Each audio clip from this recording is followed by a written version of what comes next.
Part 3. Attack by Stratagem. Sun Tzu said, "In the practical art of war, the best thing of all is to take the enemy's country whole and intact. To shatter and destroy it is not so good.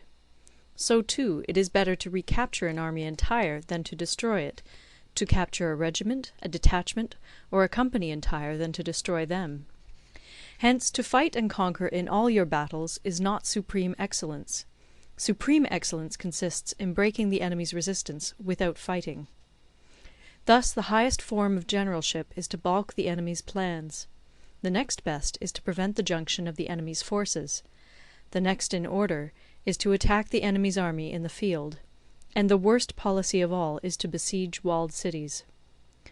The rule is, not to besiege walled cities if it can possibly be avoided. The preparation of mantlets, movable shelters, and various implements of war will take up 3 whole months, and the piling up of mounds against the walls will take 3 months more. The general, unable to control his irritation, will launch his men to the assault like swarming ants, with the result that 1/3 of his men are slain, while the town still remains untaken. Such are the disastrous effects of a siege. Therefore the skilful leader subdues the enemy's troops without any fighting. He captures their cities without laying siege to them. He overthrows their kingdom without lengthy operations in the field. With his forces intact he will dispute the mastery of the empire, and thus, without losing a man, his triumph will be complete. This is the method of attacking by stratagem. It is the rule in war, if our forces are 10 to the enemy's 1, to surround him; if 5 to 1, to attack him; if twice as numerous, to divide our army into 2.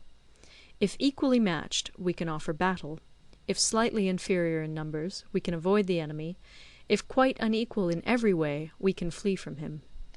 Hence, though an obstinate fight may be made by a small force, in the end it must be captured by the larger force. Now the general is the bulwark of the state. If the bulwark is complete at all points, the state will be strong; if the bulwark is defective, the state will be weak. There are 3 ways in which a ruler can bring misfortune upon his army. 1.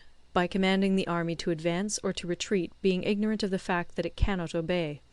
This is called hobbling the army. 2. By attempting to govern an army in the same way as he administers a kingdom, being ignorant of the conditions which obtain in an army. This causes restlessness in the soldiers' minds. 3. By employing the officers of his army without discrimination through ignorance of the military principle of adaptation to circumstances. This shakes the confidence of the soldiers. But when the army is restless and distrustful, trouble is sure to come from the other feudal princes. This is simply bringing anarchy into the army, and flinging victory away. Thus we may know that there are 5 essentials for victory. 1. He will win who knows when to fight and when not to fight. 2. He will win who knows how to handle both superior and inferior forces. 3. He will win whose army is animated by the same spirit throughout all its ranks. 4. He will win who, prepared himself, waits to take the enemy unprepared. 5. He will win who has military capacity and is not interfered with by the sovereign. Hence the saying, if you know the enemy and know yourself, you need not fear the result of 100 battles. If you know yourself, but not the enemy, for every victory gained you will also suffer a defeat. If you know neither the enemy nor yourself, you will succumb in every battle. End of Part 3. Part 4. Tactical Dispositions. Sun Tzu said, "The good fighters of old first put themselves beyond the possibility of defeat, and then waited for an opportunity of defeating the enemy. To secure ourselves against defeat lies in our own hands, but the opportunity of defeating the enemy is provided by the enemy himself. Thus the good fighter is able to secure himself against defeat, but cannot make certain of defeating the enemy. Hence the saying, one may know how to conquer without being able to do it." Security against defeat implies defensive tactics. Ability to defeat the enemy means taking the offensive. Standing on the defensive indicates insufficient strength; attacking, a superabundance of strength. The general who is skilled in defence hides in the most secret recesses of the earth. He who is skilled in attack flashes forth from the topmost heights of heaven. Thus, on the one hand, we have ability to protect ourselves, on the other, a victory that is complete. To see victory only when it is within the ken of the common herd is not the acme of excellence. Neither is it the acme of excellence if you fight and conquer, and the whole empire says, "Well done!" To lift an autumn hair is no sign of great strength. To see the sun and moon is no sign of sharp sight. To hear the noise of thunder is no sign of a quick ear. What the ancients called a clever fighter is one who not only wins, but excels in winning with ease. Hence his victories bring him neither reputation for wisdom nor credit for courage.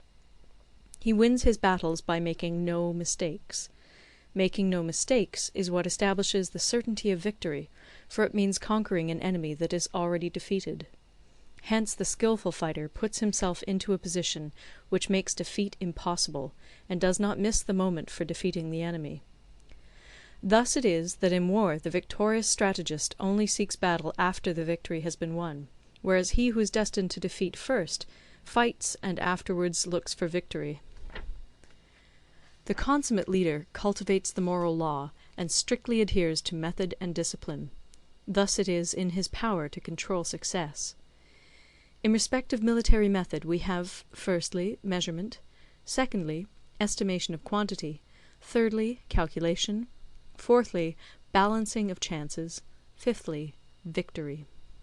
Measurement owes its existence to earth; estimation of quantity to measurement; calculation to estimation of quantity; balancing of chances to calculation; and victory to balancing of chances. A victorious army opposed to a routed one is as a pound's weight placed in the scale against a single grain. The onrush of a conquering force is like the bursting of pent-up waters into a chasm 1,000 fathoms deep. End of Part 4.